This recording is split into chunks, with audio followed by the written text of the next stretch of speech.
Bienvenue à La Santé au-delà des mots. Un rendez-vous avec des gens passionnés du réseau de la santé. Jean-Pierre Gagné, lui-même médecin, vous fera partager sa passion pour le domaine et vous fera découvrir une foule d'invités et d'acteurs clés du réseau. Voici votre animateur, le docteur Jean-Pierre Gagné. Bonne écoute.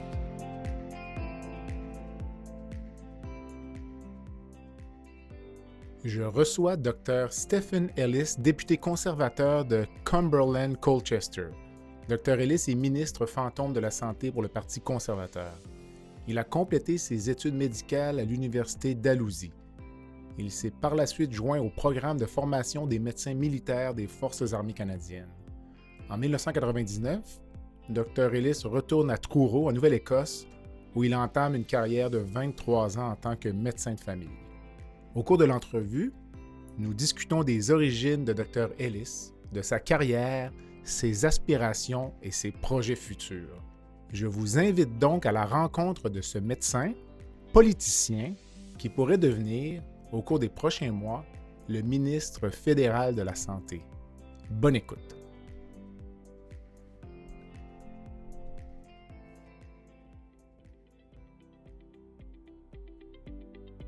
Je prends un court moment pour remercier les commanditaires qui rendent possible la diffusion du balado La santé au-delà des mots, Beauchamp-Beaulieu Dessureau-Toupin, groupe conseil associé à la financière Banque nationale Gestion de patrimoine, Rempart Neurophysiologie, Medix, le groupe TIGE, Eurofin Environex et Go Mouton.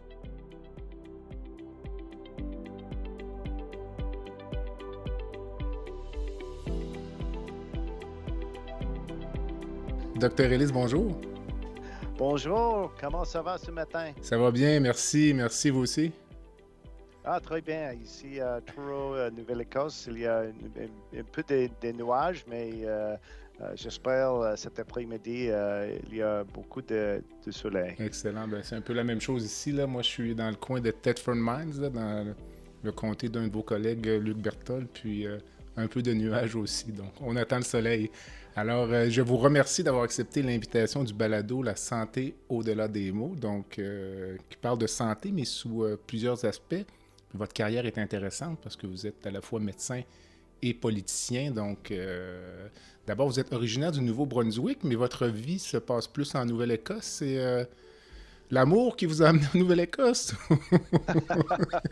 Non, et, quand j'étais jeune, comme tu as dit, je viens de Nouveau-Brunswick et j'ai eu l'idée que quand j'ai fini l'école secondaire, que c'était nécessaire de voyager à Nouvelle-Écosse à l'université Dalhousie, de prendre mes études là, parce qu'il y a une école médicale là et dans mon tête, j'ai eu l'idée que c'était plus facile d'obtenir une place à l'école médicale dans une université que j'ai attendu, ça c'est le bon mot, que j'ai pris mes études là et j'ai pensé que c'était plus facile de gagner une place à l'école médicale dans la même université. D'accord.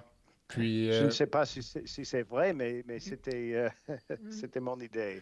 avez-vous toujours voulu être médecin? Ça venait de où, ça, ce désir? Mais, en ce moment, j'ai 55 ans et quand j'étais jeune, j'ai fait des bonnes études, des bonnes notes à l'école et tous mes professeurs m'ont dit que tu peux être un avocat ou un médecin. D'accord. Dans ma famille, il n'y avait personne qui était un médecin. Et mon père, il n'a pas fini l'école secondaire. Ma mère a fini l'école secondaire, mais j'ai pensé que c'était une bonne idée.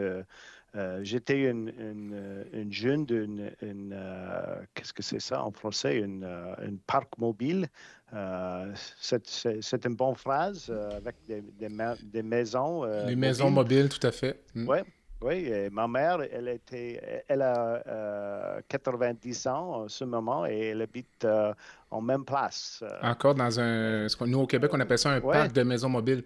Donc, ouais, vos ouais. origines étaient assez modestes. Donc, Oui, mais quand une personne habite là, dans cette situation, ce n'est pas toujours une idée que c'est différent OK. que les autres.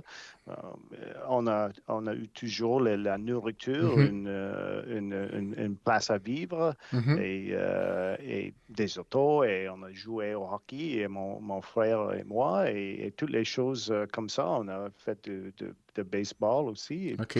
Et toutes les choses que les autres personnes qui habitent dans une maison, ils font la même chose. OK, tout à fait, tout à fait. Dites-moi, actuellement, donc, vos fonctions de député font que vous avez complètement quitté la pratique médicale? Mais ça me fait un peu. Ce n'est pas un problème pour moi, mais les recommandations ici à Nouvelle-Écosse, c'est de pratiquer 920 heures chaque année. OK. Et il y a une question là Mhm. de demander est-ce que tu as pratiqué les bonnes heures. Et je ne peux pas vraiment le dire parce que c'est au moyen 17 heures chaque semaine, et ce n'est pas possible avec cette job ici. Ce n'est pas possible.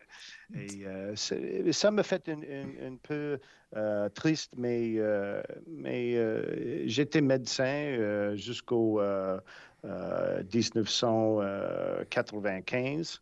C'était quand j'ai fini mon résidence médicale, et c'était une bonne carrière. Le force aérien ici, aussi ici à Mhm. Truro.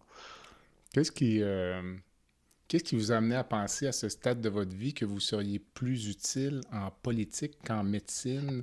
Parce que donc, c'est quand même une profession difficilement remplaçable, un médecin. Donc, puis vous abandonnez une carrière, ce qui doit être un deuil aussi, j'imagine, à certains égards. Mais en même Oui, oui, temps, hmm, oui, il y a beaucoup de choses à dire. Premièrement, je voudrais dire que j'ai une résident dans mon cabinet médical, et il a pris mon cabinet. mhm, Je pense que ça c'était l'essentiel d'être capable de travailler comme un politicien, premièrement. Mais il y a beaucoup des compétences qui sont les mêmes dans les deux professions. Premièrement, c'est d'être capable de collaborer, de parler avec des patients, et des personnes en général, parce que c'est nécessaire de trouver le bon voie euh, qui est bon pour les deux parties, mhm, le patient, le médecin ou le politicien ou les personnes qui en représentent. Ça, c'est essentiel pour moi. Ou dans un grand étage, c'est essentiel de trouver le bon voie entre le gouvernement fédéral et les provinces. Ça, c'est les choses pour moi qui manquent en ce moment. Ce n'est pas une collaboration, c'est toujours une lutte contre le gouvernement fédéral et les provinces. Et je pense que si on peut trouver une meilleure voie, ce sera meilleur pour le pays et mhm. pour les provinces et pour les populations. Qu'est-ce qui vous a incité à faire le saut en politique et même avec le Parti conservateur, le contexte global là, en 2021, là, qu'est-ce qui a fait que vous avez dit, OK, c'est maintenant, là. Vous aviez quelqu'un vous aviez quelqu'un pour prendre C'était votre bureau? C'était seulement l'opportunité. J'ai une voisine ancienne, et c'est une petite histoire intéressante. Il a téléphoné à ma maison, En ce moment, nous avons un téléphone, je ne sais pas, stationnement à la maison et aussi il y a une machine aux réponses. Je ne sais pas le mot en français. Un répondeur. Un répondeur. Un répondeur. Oui, il a laissé beaucoup de messages et comme j'ai dit, il est un peu ancien et il a des problèmes médicaux. Mais ma femme, elle a trouvé les messages et elle m'a demandé de lui téléphoner. Et après ça, je lui ai téléphoné et il m'a dit, est-ce que tu as l'intérêt d'être un politicien fédéral ou conservateur? J'ai dit, comme j'ai dit, j'ai eu un résident qui a pris mon cabinet médical. J'ai pris des patients sans un médecin avec la coopération du gouvernement provincial. J'ai pris une autre 450 personnes. En anglais, on les parle comme les orphans. C'est la même chose au Québec, les patients orphelins. Oui, son médecin. Et c'était en plus de mon cabinet médical. Et ça c'était avant la pandémie. Durant la pandémie, pendant la pandémie, j'étais le médecin qui était en charge de l'unité de COVID-19 et j'ai fini le petit projet avec la province. C'était une très longue histoire, mais c'était mon idée de recommencer avec la province, d'être le médecin pour les personnes sans médecin. Okay. Et après, je pense que c'était une bonne idée d'avoir un médecin avec l'expérience de parler aux patients et de faire une record médical électronique et d'avoir presque 1000 de patients, de donner un nouvel médecin. Et ça serait plus facile de commencer un cabinet médical avec toute l'information là dans le AMR. Okay. Est-ce que c'est ça en français? Je ne sais pas. C'est le dossier médical électronique ou dossier patient électronique. Oui, donc, je pense que c'est une bonne idée d'avoir un médecin avec expérience d'être capable de donner d'un nouveau médecin l'opportunité. C'est plus facile. Ça, c'était le plan avant de parler à mon voisin ancien.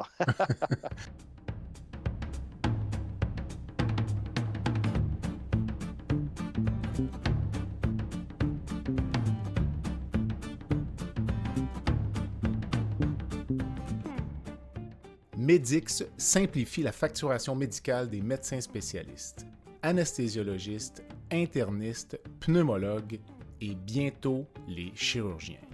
Grâce à une application mobile conviviale et une expertise personnalisée, Medix fait une différence réelle dans la vie des médecins. Sauvez du temps, réduisez les erreurs et optimisez vos revenus avec Medix. Medix est fier de desservir plus de 60% des anesthésiologistes du Québec.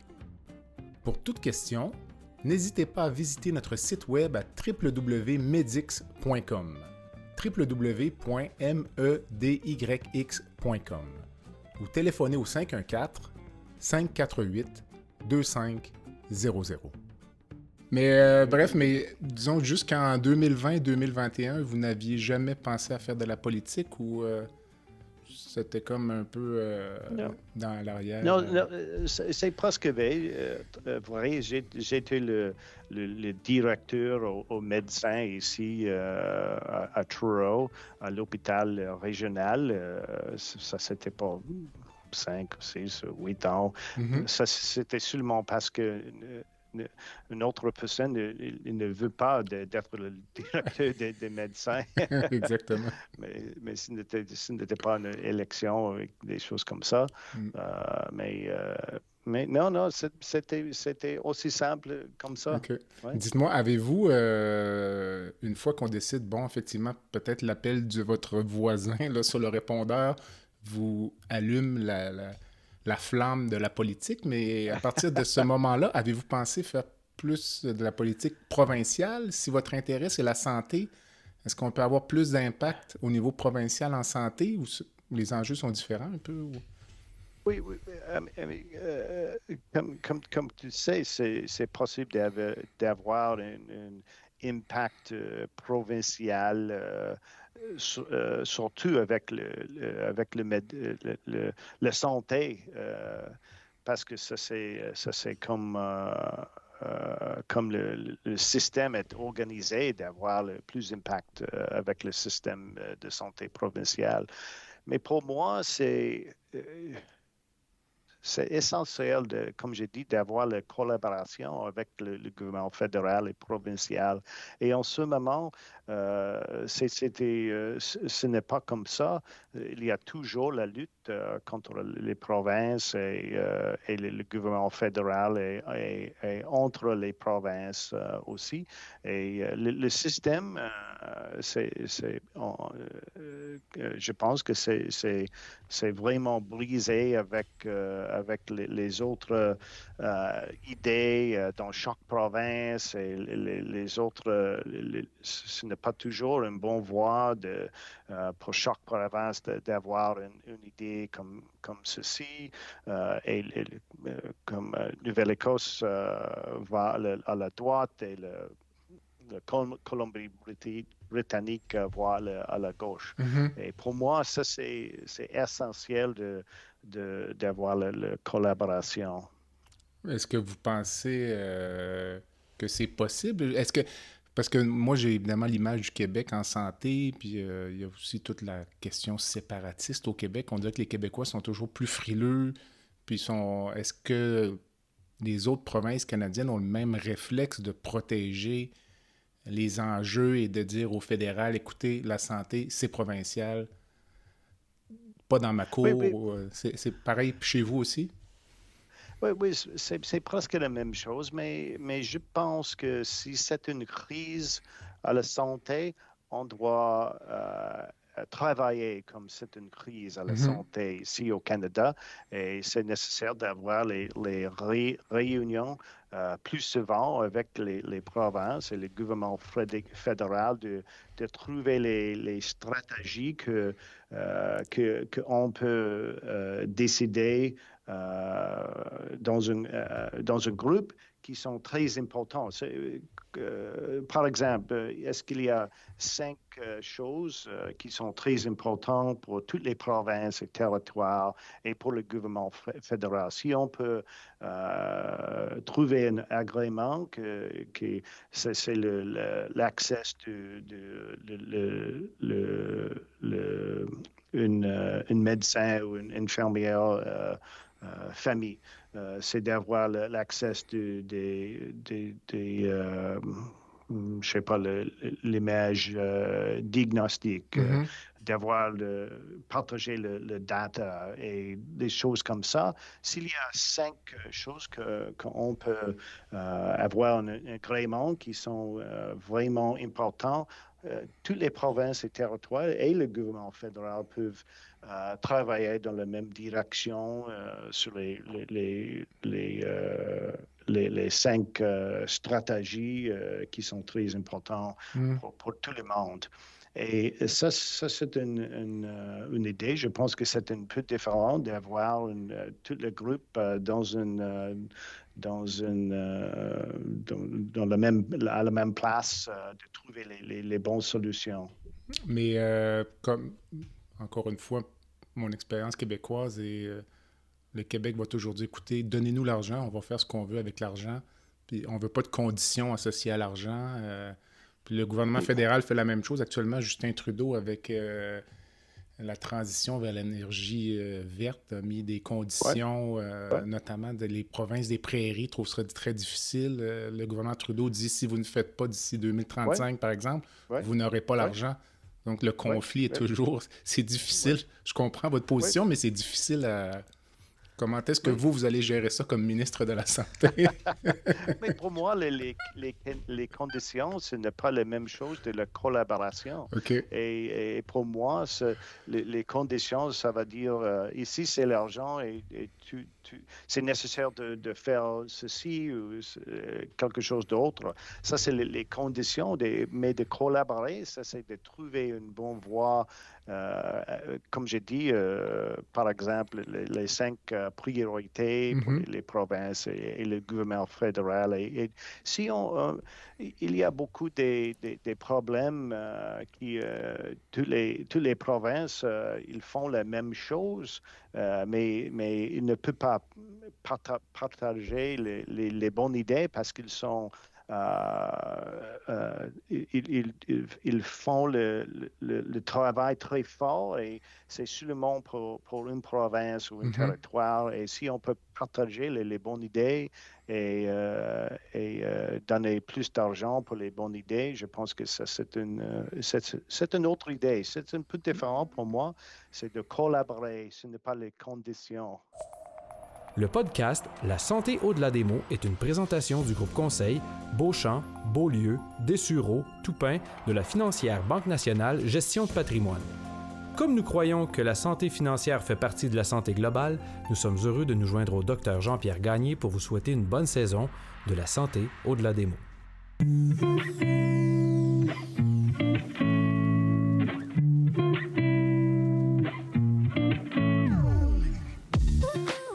Fer et Velours est une entreprise de Québec spécialisée dans la location de mobilier vintage et création d'ambiance. Nous vous proposons une offre de service à la carte et selon vos besoins. De la simple location à la gestion événementielle complète. Chez Fer et Velours, notre slogan est de faire différent avec élégance. Visitez notre site web au www.fervelours.com. Au plaisir de vous rencontrer.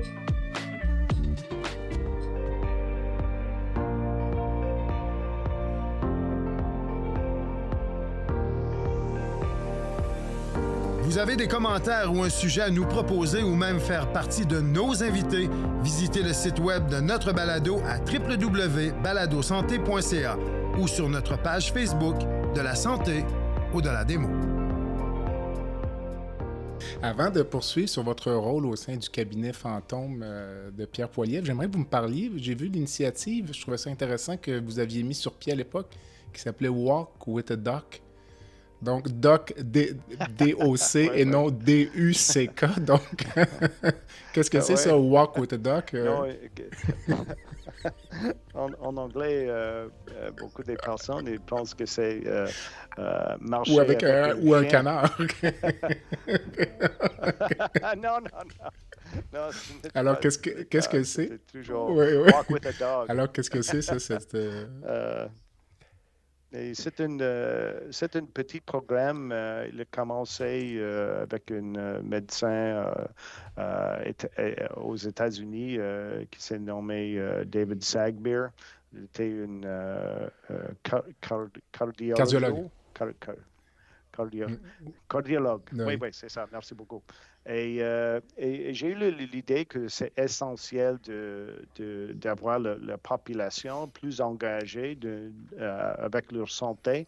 Et c'est une opportunité de marcher avec un médecin local et d'avoir une conversation et de demander les questions et d'avoir les réponses. Ce n'est pas vraiment avec la santé personnelle, mais c'est plus général, comme qu'est-ce que c'est la définition de l'hypertension, qu'est-ce que c'est le bon traitement pour le diabète et des choses comme ça. Et ça, pour moi, c'était une bonne opportunité. Il y a un nouveau centre ici de récréation avec une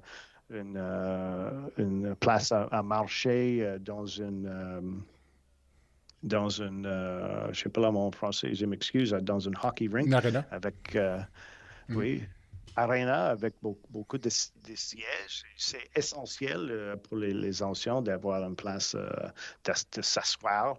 Et avec beaucoup de sièges dans une arena, c'est parfait pour ça. Et je reste là pour 1 heure et marcher et répondre aux questions. Et c'était un peu plus grand que ça parce qu'on a eu la coopération de la ville de Truro et d'un petit hôtel ici, d'avoir un chef avec les recettes de bonne santé et d'avoir une petite réunion après ça, de manger les bonnes recettes aussi. C'était seulement 1 fois chaque semaine, mais il y avait des autres groupes qui a fait presque les mêmes choses avec l'hôpital et des autres groupes. Et c'était une bonne chose à commencer. Il y avait au plus haut 80 personnes là et au moins 20, 10 ou quelquefois 5 personnes, mais je pense que c'est une opportunité d'être comme une communauté. Je pense que c'est essentiel et d'encourager les patients d'être actifs aussi. Mais c'était un petit programme.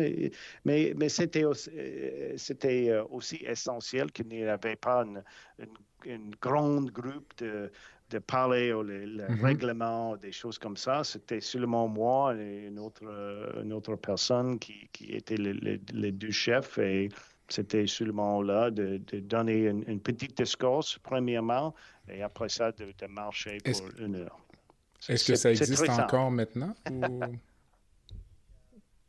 Oui, il y a une groupe qui l'a pris, oui, c'est ça. J'aimerais que vous me parliez, parce que vous avez plusieurs carrières, de votre carrière dans les Forces armées canadiennes. Donc, en plus de tout ce que vous avez fait, qu'est-ce qui vous a amené dans les Forces armées? Oui. C'était, pour moi, comme j'ai dit, c'était presque essentiel de trouver un programme de payer pour mon éducation parce que ça coûte trop cher d'être un médecin. Et il y a un programme à la Force canadienne d'être un médecin. C'est l'entraînement d'une... qu'est-ce que c'est ça, d'un officer médical.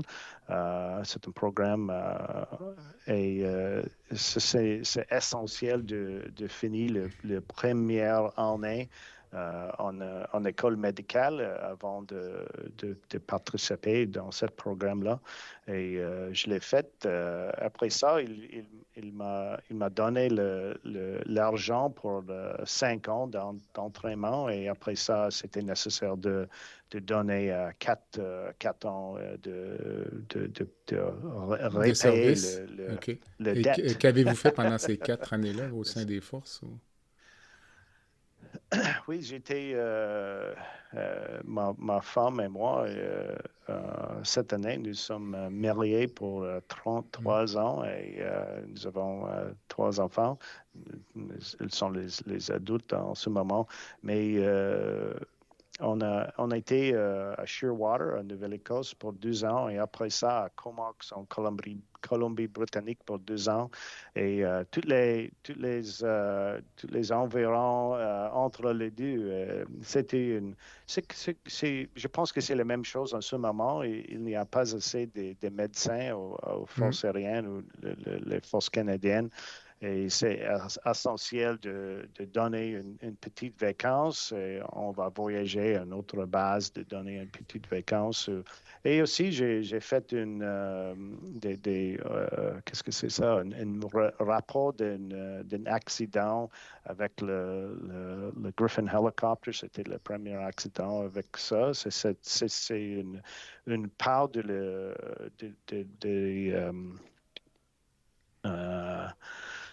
de les responsabilités, j'étais une surgeon de vol en anglais, c'est un flight surgeon. Ce n'est pas nécessaire de faire la chirurgie en vol, mais c'est une spécialité de l'aviation. Et c'est une de les responsabilités, c'est de recherche les accidents, des choses comme ça. Et aussi, j'ai eu une petite vacance à Koweït pour 4 mois. C'était la dernière chose que les inspecteurs des armes à feu étaient éjectés de Irak. On était là. Il y avait 100 personnes canadiennes avec les Australiennes aussi. Et on a fait qu'est-ce que c'est ça? De donner l'essence à les avions. C'était ça. C'est en vol, de donner l'essence en vol. Et j'étais le médecin là. Et aussi, c'était le foi quand un Canadien, il a dit qu'il ne veut pas qu'est-ce que c'est ça en français, le vaccin anthrax. C'est une autre grande histoire. Il y avait une chose à Winnipeg après ça. C'est une très, très longue histoire. Mais comme tu peux entendre, j'ai aimé la carrière, la force aérienne, mais c'est toujours difficile pour les familles. C'est plus difficile pour les familles dans les forces canadiennes si la personne est dans une petite vacance, comme j'ai dit. C'est toujours très, très difficile pour les familles d'être toute seule. Et ma femme, sa famille était en Nouvelle-Écosse et elle était à Colombie-Britannique en ce moment-là avec deux petits-enfants. C'était difficile. Ouais. Parlez-moi un peu de votre circonscription, Cumberland-Colchester, donc une grande circonscription quand même au niveau géographique. La population, je pense, autour de 80 000 personnes, mais les revenus, l'activité économique... Oui, c'est presque le même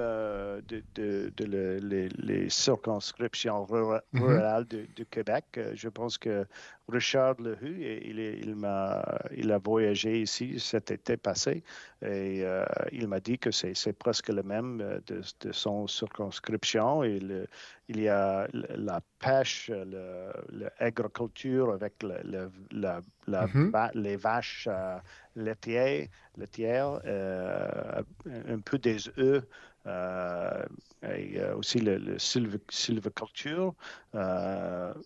Ça, c'est l'économie rurale au Canada, je pense. Il y a quelques usines ici aussi. Truro, c'est la plus grande ville dans ma circonscription. Il y a presque 18 000 de personnes ici. Il y a une usine fameuse, c'est Stanfields. Ils sont fameux pour les sous-vêtements, premièrement. Oui, c'est ça. Il y a une usine pour l'agropur aussi. C'est agropur, oui. Avec j'ai trouvé le mot en français, les friandises glacées. Oui. Oui, c'est bon, c'est bon. Ah oui.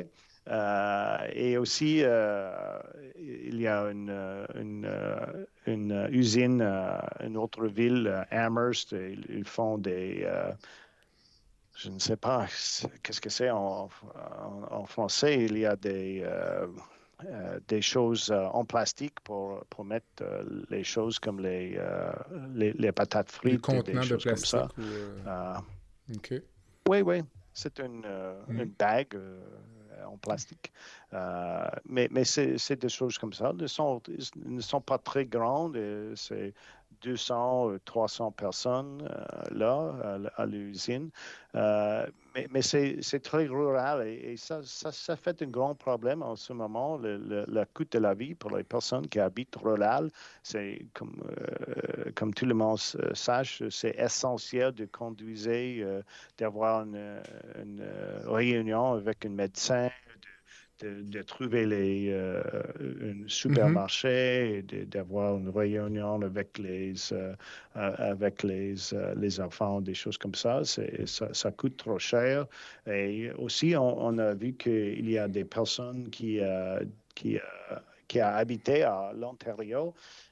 Ils ont déménagé ici en Nouvelle-Écosse et le coût le prix des maisons c'est plus haut que c'était. Ça fait un petit problème et aussi le coût d'avoir un appartement, ça c'est plus haut que c'était. Mais est-ce que c'est un problème ou c'est une bonne chose d'avoir plus de personnes ici? Je pense que c'est essentiel d'avoir plus de personnes, mais comme je dis, le coût de la vie, c'est plus difficile pour les personnes ici qui habitent très rural. C'est dommage, mais beaucoup de personnes ils utilisent le fourneau avec d'huile. Ici, il n'y a pas de gaz ici et les windmills ne sont pas plus tôt. Et il y avait un petit projet ici qui est très unique avec les... je ne peux pas rencontrer le bon mot. Je dois le savoir, mais c'est avec les marais. OK. D'avoir l'énergie avec les marais, mais c'est complète parce que le département des océans ne veut pas donner le bon instruction de continuer ce projet-là. Et pour moi, comme j'ai dit, c'est un projet très unique ici parce qu'on a les marais le plus grand au monde ici dans mon circonscription. Mais ça, c'est les problèmes ici dans ma circonscription. C'est un très joli endroit à habiter pour moi. Mais pour les personnes qui entendent cette émission, c'est presque le même de c'est bon. Dites-moi... Mais on parle anglais. Effectivement, je regardais. Il y a tellement peu de personnes qui parlent français que vous avez, je pense, le nombre exact de personnes qui parlent.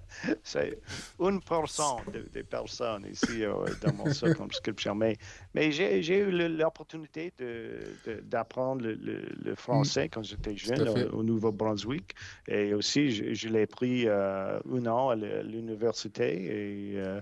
Et aussi, pour moi, je prends des leçons en ce moment 2 fois chaque semaine.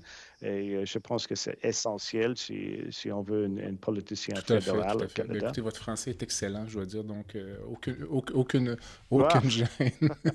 Dites-moi, auriez-vous pu envisager vous présenter en politique, mais ailleurs que dans votre région, là, donc...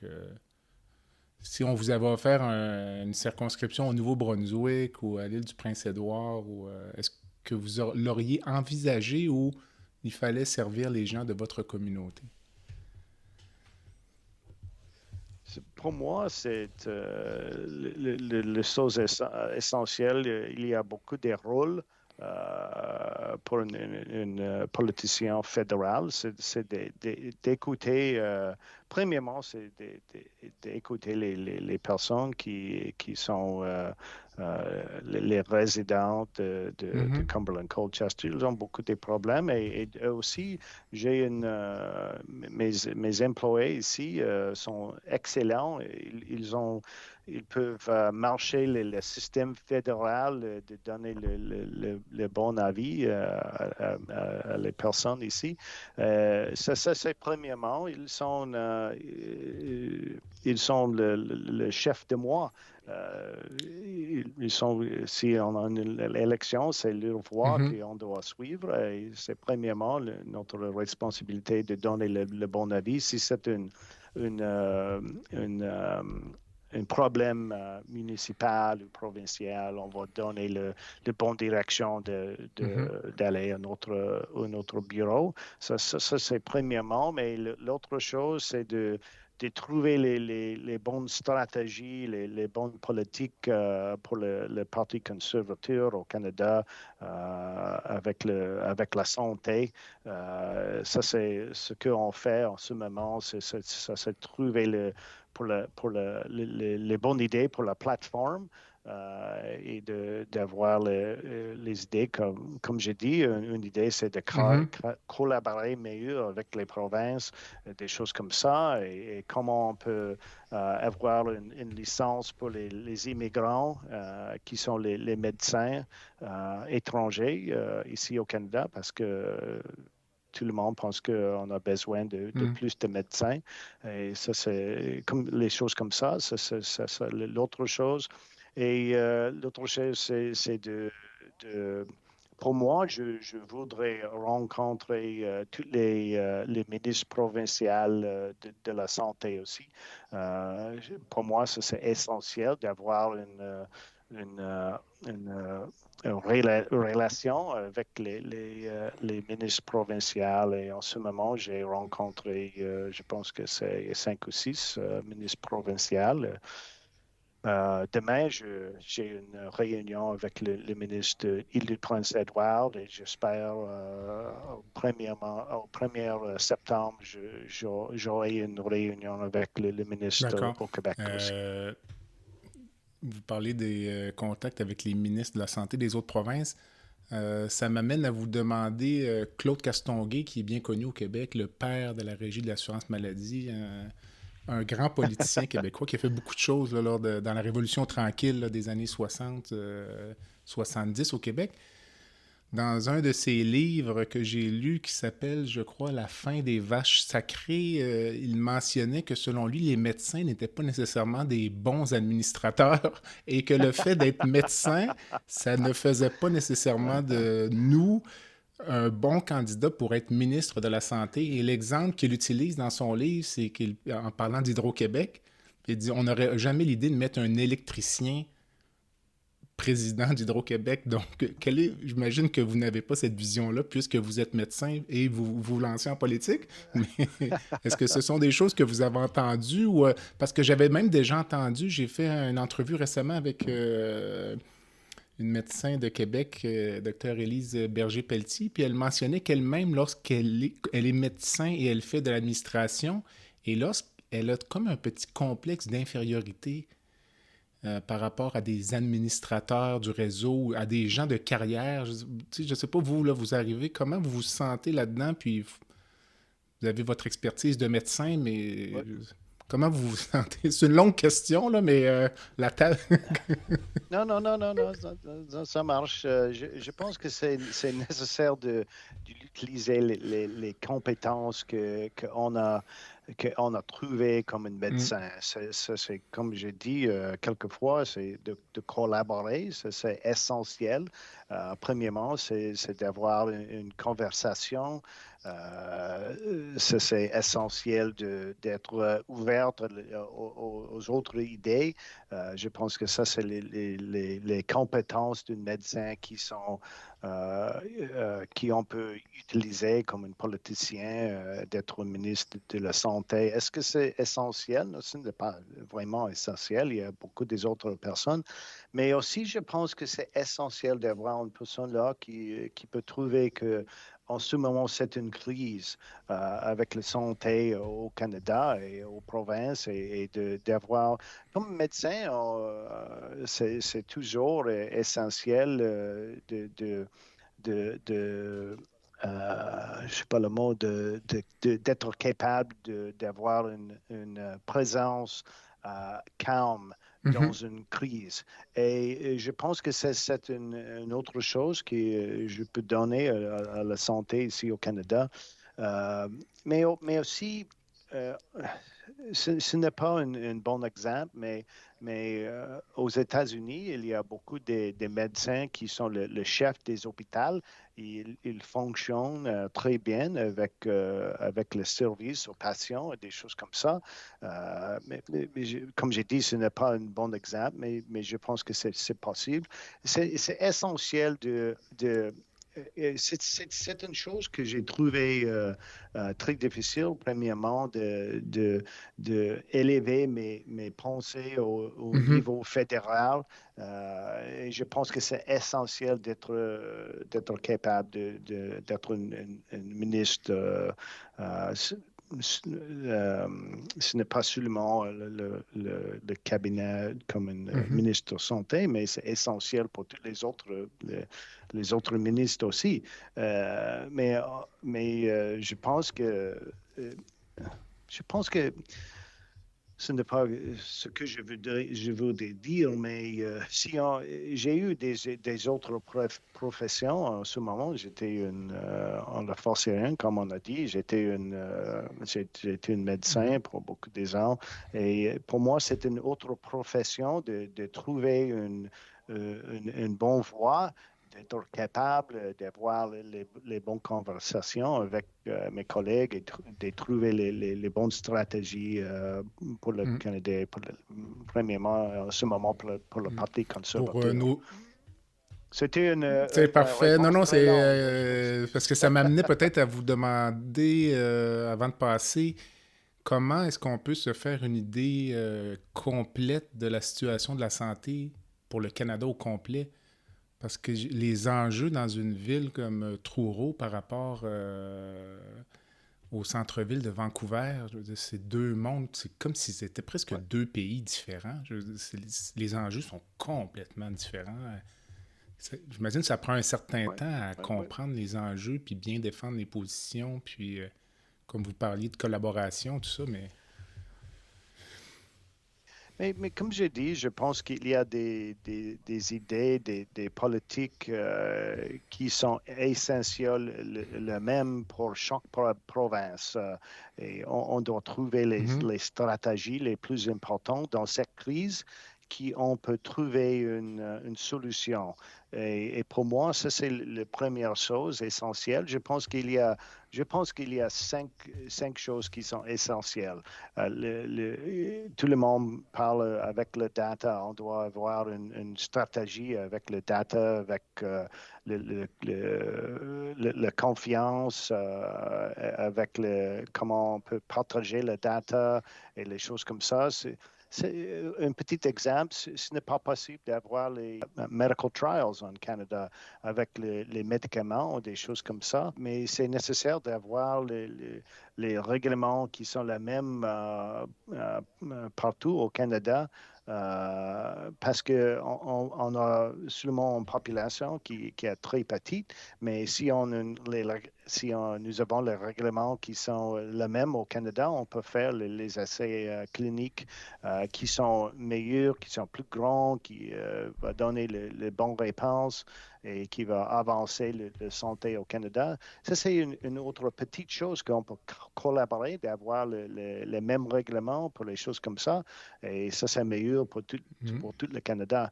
Je sais que je l'ai dit la même chose presque chaque fois avec la collaboration, mais je pense que ça, c'est le pouvoir d'être Canadien, d'avoir une opportunité de collaborer, de trouver une solution pour le service de santé ici. Il y a beaucoup de personnes qui n'ont pas l'opportunité d'avoir l'accès d'un médecin famille ou d'une infirmière famille, des choses comme ça. Ça, c'est la porte de le système. Ce moment, c'est le seul porte d'être capable d'avoir accès d'un spécialiste ou des laboratoires, des images diagnostiques et des choses comme ça. Ça, c'est essentiel, premièrement, et je pense que toutes les provinces et territoires peuvent voyer que ça, c'est une chose très importante. Par exemple.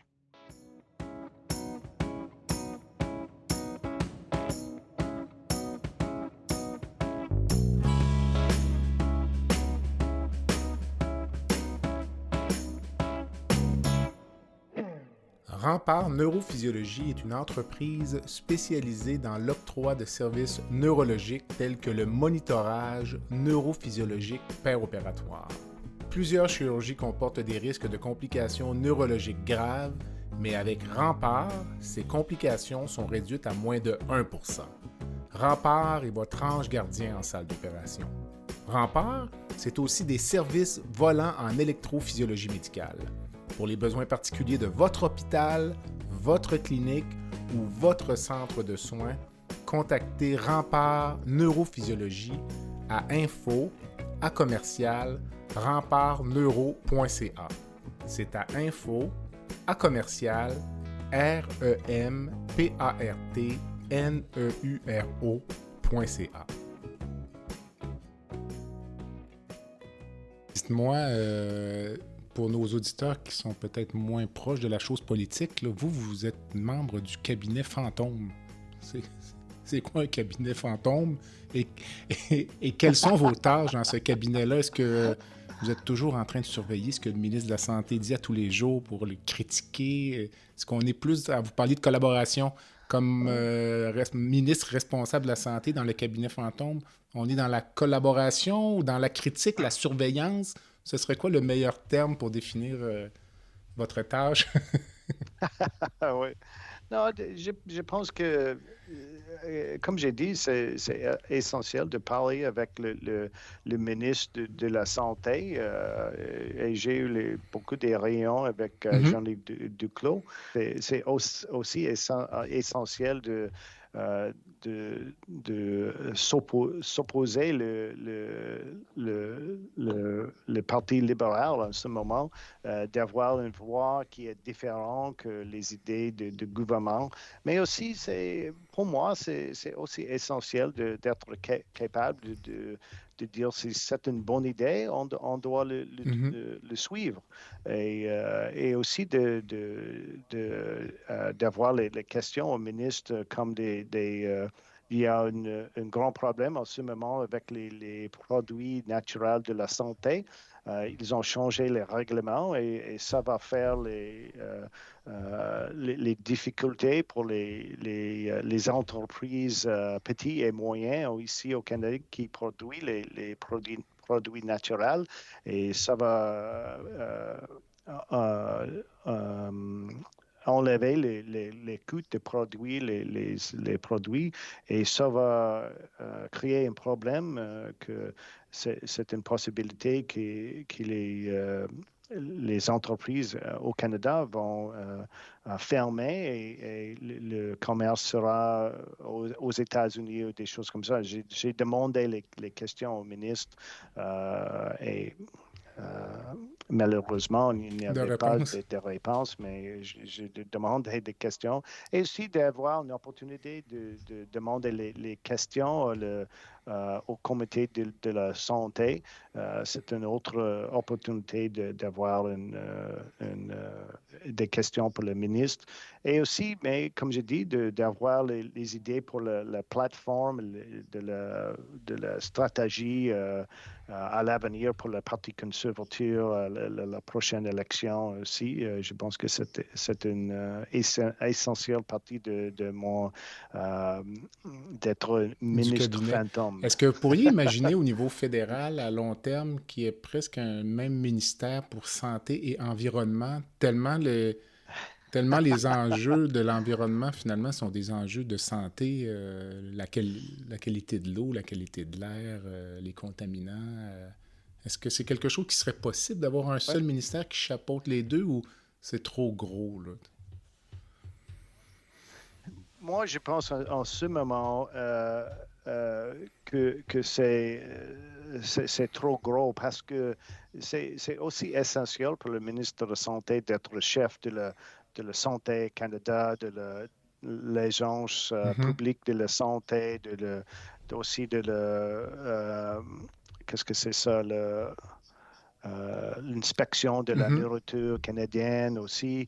Ça, c'est un très grand département avec, je pense que c'est presque 12 000 personnes Mais pour moi, je pense que c'est une autre idée d'avoir une ministre de la change de le ministre de la santé. Parce que, comme j'ai dit, si c'est une crise, on doit répondre comme une crise. Et je voudrais dire que si une personne est le chef de 12 000 personnes, avec, je sais, il y a beaucoup de bureaucrates là qui sont des chefs aussi, mais c'est vraiment difficile d'être le chef d'une crise si on a des autres priorités de les trois départements au-dessus du ministre de la Santé. Mais je voudrais dire aussi que ça sera un gouvernement qu'est-ce que c'est ça en français? Audacieux. Audacieux, oui, qui voudrait comprendre que de prévenir la maladie, c'est essentiel en ce moment au Canada, mais ça prendra 10 ou 20 ans ou 30 ans d'avoir les résultats avec cette idée. Mais si on, ce n'est pas abordable en ce moment de continuer dans cette voie avec la santé. Ça coûte trop cher pour les provinces et aussi pour le gouvernement fédéral. Et si on peut trouver une bonne voie de prévenir les maladies, ça sera mieux pour les Canadiens. Mais comme je dis, ça sera un gouvernement audacieux qui voulait faire. Docteur Ellis, avez-vous une devise, un mantra ou une phrase que vous dites là, à laquelle vous êtes associé? Là, les gens disent « Ah, Docteur Ellis dirait telle chose. » ou, Pour moi, c'est la chose que j'ai faite pour toute ma vie. Une petite histoire, quand j'ai marché à mon interview à l'école médicale, ma femme était là, mais elle était ma chum, mon petit oiseau à ce moment, et elle m'a dit, qu'est-ce que tu vas faire si tu ne peux pas gagner l'entrée à l'école médicale? Et j'ai dit, les personnes n'entrent pas à l'école médicale s'ils veulent. J'étais très naïf, c'est ça, mais c'est possible que c'est une bonne chose, qu'on doit toujours marcher en avant. Avec les bonnes idées, et si on fait une erreur, on peut dire j'ai fait une erreur et je vais le corriger et trouver une autre voie. Pour moi, c'est bon, ça rejoint dans un autre environnement complètement. Ferruccio Lamborghini, qui est le concepteur des voitures exotiques que l'on connaît, disait on va essayer, mais au moins si on échoue ou si on rate, on va rater en essayant, plutôt que de jamais essayer. Donc, ça rejoint un peu. Dites-moi, quel est si ça se raconte à cause de la confidentialité, peut-être le plus beau souvenir de votre carrière médicale? Avez-vous quelque chose en tête ou des fois on ne peut pas le raconter là, parce que c'est un patient ou pour moi, c'était toujours avec l'individuel. Si une personne avait par exemple, les problèmes avec la santé mentale, de trouver de choisir d'attendre une psychologiste ou des choses comme ça, de prendre des médicaments et de changer leur vie. Je pense que pour un médecin, c'est plus facile de donner les médicaments, mais d'avoir un patient qui veut faire le travail pour changer leur vie et d'avoir une petite partie dans cette change. Pour moi, ça c'est toujours une bonne chose. Mais aussi, en ce moment, j'ai ma femme et moi, comme j'ai dit, c'est presque 33 ans d'être mariés. Pour moi, c'est une très bonne chose et on a deux petites filles qui habitent ici à Truro, des choses comme ça. La famille, c'est très important. nucléus de la vie pour moi. Et ça, c'est aussi un bon temps pour Dites-moi, en moi. vous lançant en politique, est-ce que vous améliorez votre vie de famille ou vous la, la détériorez? Non, oui, c'est toujours très difficile parce que ma femme, elle est pharmacienne, elle OK. travaille beaucoup aussi. Mais nos enfants, ils sont, comme j'ai dit, les adultes, ils ont presque 29 ans et 26 ans et 21 ans. Et, mais pour les politiciens fédéraux, comme tu sais, c'est difficile parce que nous sommes à Ottawa. Beaucoup de fois, c'est différent que des politiciens provinciaux. Et ça, mais j'ai eu le voyage, c'est simple, c'est seulement 40 minutes à l'aéroport à Halifax et c'est 12 heures à Ottawa. Et ce n'est pas nécessaire pour moi de conduire l'avion. C'est facile. Mais il y a beaucoup des autres personnes qui ont le voyage plus difficile d'aller Auriez-vous à Ottawa. envisagé faire une carrière en politique il y a 10 ans ou 15 ans, quand les enfants étaient plus jeunes, ça aurait été trop de sacrifices? Ah oui, c'est très difficile. Je vois ma collègue Leila Goodridge, elle vient de Fort McMurray et elle a deux petits-enfants et c'est très difficile. Le voyage, c'est très difficile. D'avoir deux petits-enfants, c'est très difficile. Et elle est une collègue excellente, mais pour moi, je ne sais pas comment on peut le faire. C'est plus facile pour les personnes qui sont plus âgées comme moi.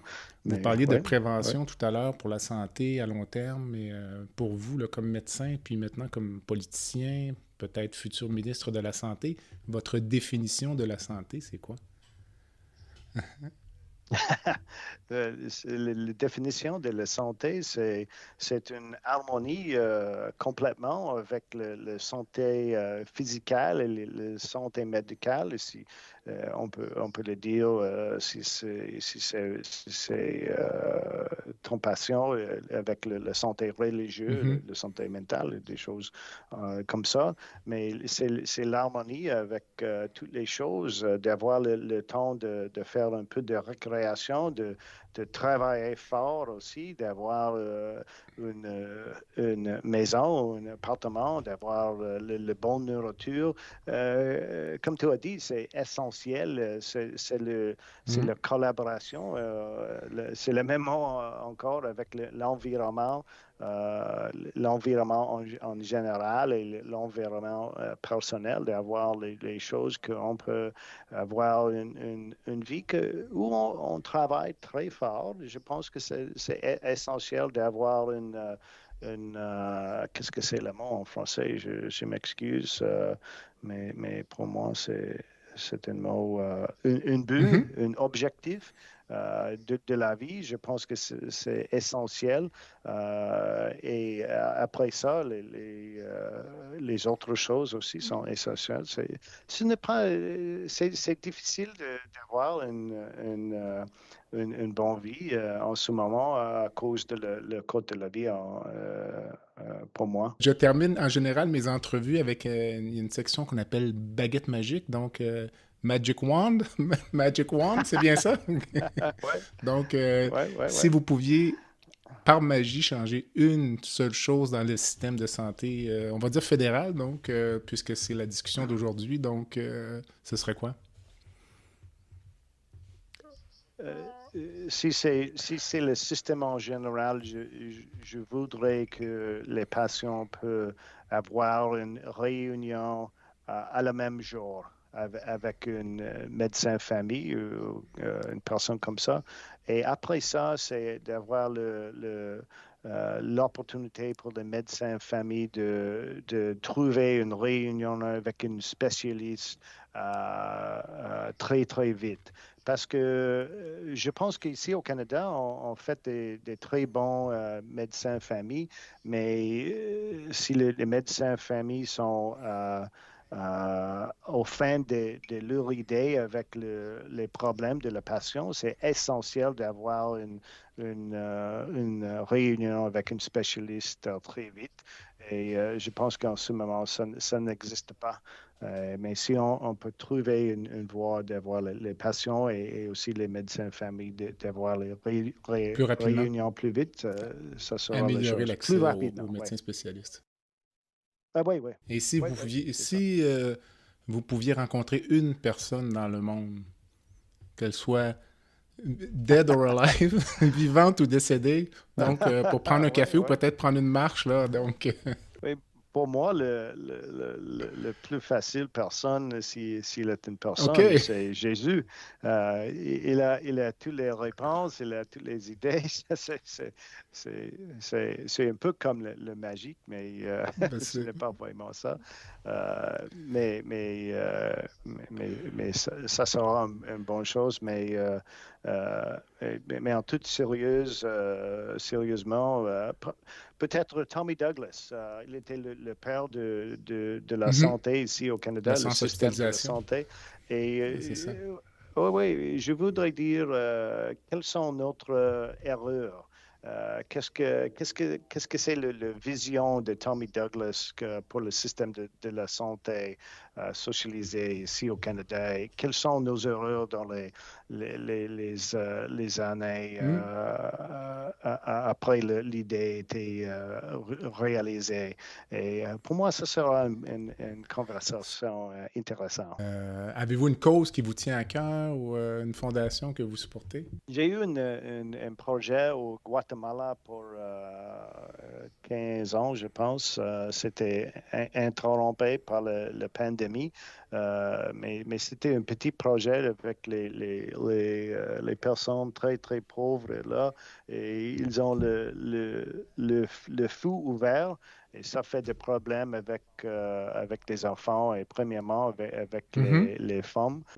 En espagnol, c'est humo. Avec le fumet là, et ça fait des problèmes. Les maisons sont très, très petites et le plafond, c'est très bas. Et il y a le terrain avec le plancher. Et il y a un feu ouvert là et on a un petit projet on va trouver l'argent ici au Canada d'avoir un homme là, Guatemala, qui construire je ne sais pas le mot en français. En espagnol, c'est las estufas. Je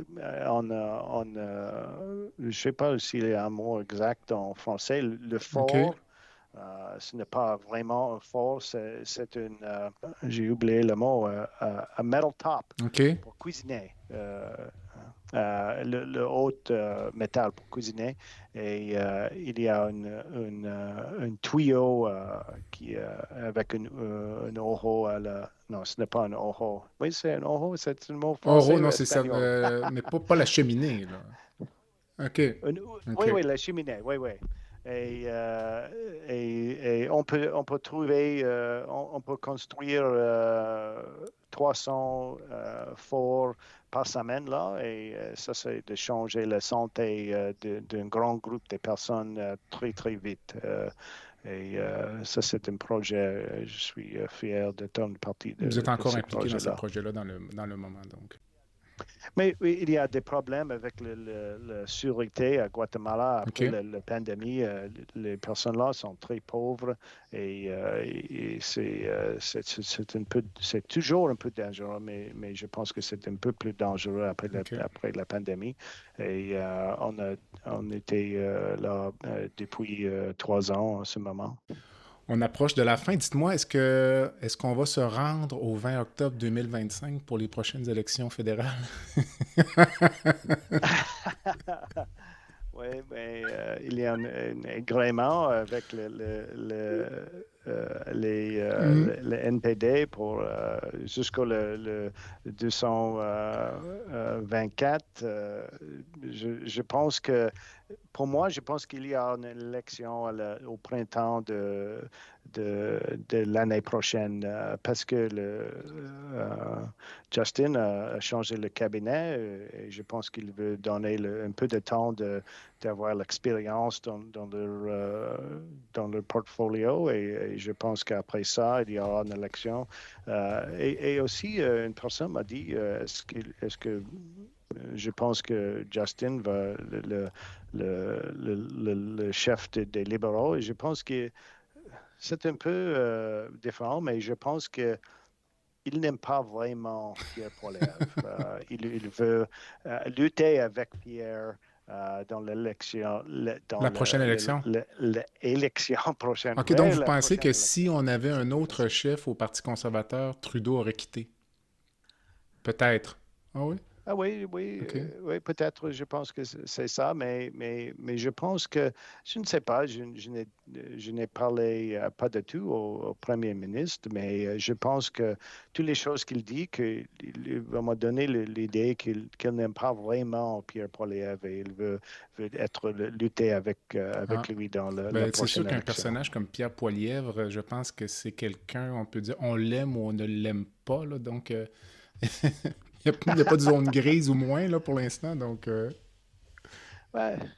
Mais si on peut voir les petites nouveaux émissions que Pierre a faites, oui, ça c'est essentiel de trouver le vrai personne là, il a une famille, il a été adopté par deux professeurs au Alberta, et il a une femme qui vient de Venezuela, et il a malheureusement, il a une petite fille qui a des problèmes.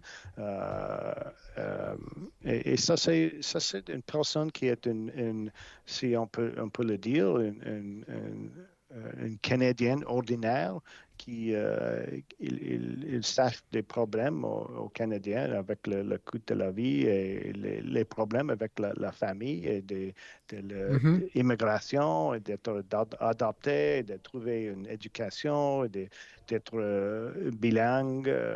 Je pense qu'il fait toutes les choses pour moi qui est essentiel de comprendre les problèmes avec tous les Canadiens ici. Et je suis fier d'être une députée sous le leadership de Pierre. Avez-vous une dernière pensée avant de conclure? Mais pour moi, c'est essentiel, comme j'ai dit beaucoup de fois, d'avoir la collaboration. Et je pense que si on peut le faire, le Canada il sera plus fort et avec plus de pouvoir au monde. Je pense que c'est nécessaire d'avoir comme le force canadien plus fort et d'avoir plus d'argent dans la poche des Canadiens, d'être capable de payer les choses qui sont essentielles de vivre ici au Canada. Ça conclut bien. Dr. Ellis, merci. Et c'était un bon plaisir. Merci beaucoup. Ben, merci beaucoup. Merci.